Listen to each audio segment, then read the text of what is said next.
So I recently did a video on the One Big Beautiful Bill where I briefly talked about the no tax on tips, the no tax on overtime, no tax on car loan interest, and the new deduction for seniors. But since the passage of that bill, the IRS has issued a new fact sheet where it details each of those deductions for Americans, and I'm going to include a link of that fact sheet below. So while my video on that new bill had a lot of views, it also raised a lot of questions from viewers about those deductions. So in today's video, I'm going to answer some of those questions related to no tax on tips, but I also have a few other videos where I answer frequently asked questions on the no tax on overtime, no tax on car loan interest, and the new deduction for seniors. So let's go over some of the common questions, the frequently asked questions I received on the video on the no tax on tips. The first one is, what is the no tax on tips deduction? Essentially, this is a federal income tax deduction, not a state one, but a federal, that allows qualifying workers, and I'll define what a qualifying worker is later on, to deduct a portion of their qualifying tip. Again, I'll define what a qualifying tip is later, from their taxable income on their federal tax return. So if you are a qualifying worker,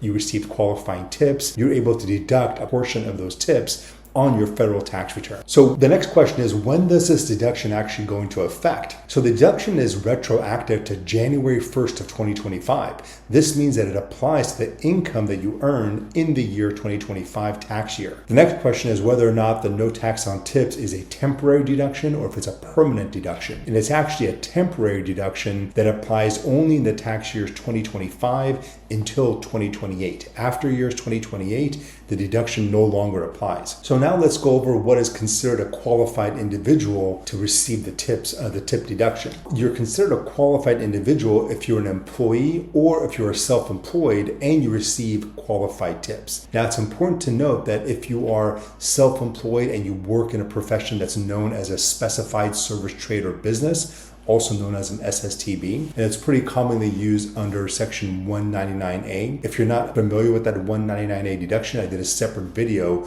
talking about the 199A deduction, the QBI deduction. So if you're in that industry, or if you're self-employed and you're in that industry, you do not qualify for these tip deductions. Also, if you're an employee and your employer is an SSTB, a specified service trade or business, you too are not eligible. And the rationale is that they don't want workers who are not in a business that's accustomed to receiving tips to be entitled to these types of deductions. Now, in fact, the IRS is going to publish an entire list of eligible occupations by October 2nd of this year, 2025. And the list will reflect occupations that customarily and regularly receive tips on or before December 31st of 2024. So that way they're trying to define which industries before the passage of this new bill are customarily receiving and regularly receiving tips. So these are examples such as servers, bartenders, hairstylists, nail technicians. These are people in the profession that customarily and regularly receive tips. So now let's go over what is defined as a qualified tip. A qualified tip is any tip that's voluntarily tipped by a customer, and it would include a cash tip, credit card or debit tips, electronic payment tips, tips that are received either through a pooling or sharing arrangement.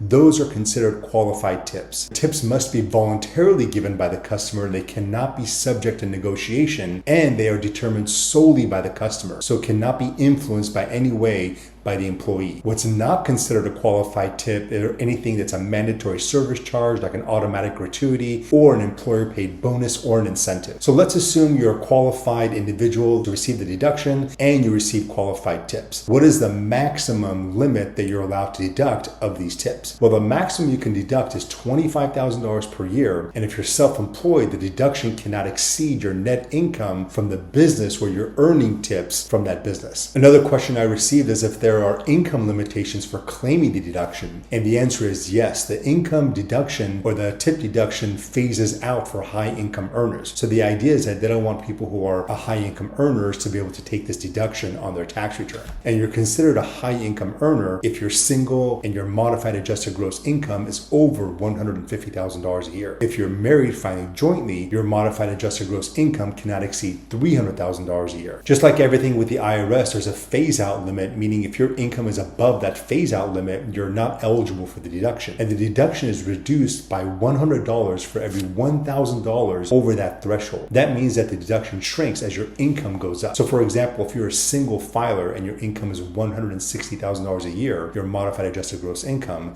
that's $10,000 above the $150,000 limit. So the reduction ends up being $1,000 against that $25,000 limit. That means that if your eligible deduction was $25,000, now it's $24,000 after that phased out threshold. And at $400,000, the deduction is completely phased out if you're single. Another question I received is, does this deduction eliminate all taxes on tips? And the answer is no. The deduction reduces your federal income tax liability. It doesn't eliminate the tax on the tips that you receive. Also, the tips are still subject to payroll taxes. So payroll taxes include Social Security taxes and Medicare taxes, which sum to 7.65%. Also, employers must withhold Social Security taxes on your tip income. And if you're self-employed, you still have to pay payroll taxes on that self-employment income, which includes Social Security and Medicare. Another question is, what about state and local taxes on tips? Well, the deduction only applies to federal income taxes. And unless a state conforms to that federal tax law, which I don't know of any state that has, you still have to pay tax on your tips at the state level. Another question I received in the comments is, do I need to itemize to be able to claim this deduction? And the answer is no. This is an above the line deduction, and you can claim it whether or not you itemize or take the standard deduction. Another question that came up is, how will my employer report these tips? So the employers must report the tips on your W-2 and also on 1099 if you're a non-employee and you receive 1099 income. And for 2025, the IRS will offer transition relief, allowing the employer to estimate the portion of the tips that are qualified based on a reasonable method specified by the Treasury. So the reporting requirements includes a total cash tips received by the employee, also the employee's occupation, so that way they can confirm the eligibility of being able to deduct that tip. One interesting question that came up is, what about non-cash tips? Things like tickets, gift cards, amusement park passes. Now that depends. If it's given by a customer, then it's considered a non-cash tip and it's still taxable, but generally not eligible for the no tax on tip deduction. You're not going to be able to take that deduction if it's a non-cash tip. So you must still report the fair market value of that non-cash tip on your tax return. Now, if it's a tip that's given by the employer, then it's treated as taxable fringe benefit and it's not considered a tip. And it's still subject to income and employment taxes based on the value, the fair market value of that non-cash item. That's important to note. The deduction specifically identifies cash equivalent tips. Non-cash tips are not deductible under this law. Now, this deduction represents a significant benefit for people who are in the service-based industry, but comes with clear limitations on what qualifies as a tip and how much can be deducted. So employers, workers, self-employed individuals should stay tuned on clear guidance from the IRS and consider consulting with a qualified CPA or tax professional when you're filing your 2025 tax return and going forward as well. Hey, if there's a question about the no tax on tips that I did not answer already, include it in the comment section below, and I'll try to either do another video or I'll answer it directly in the comment section.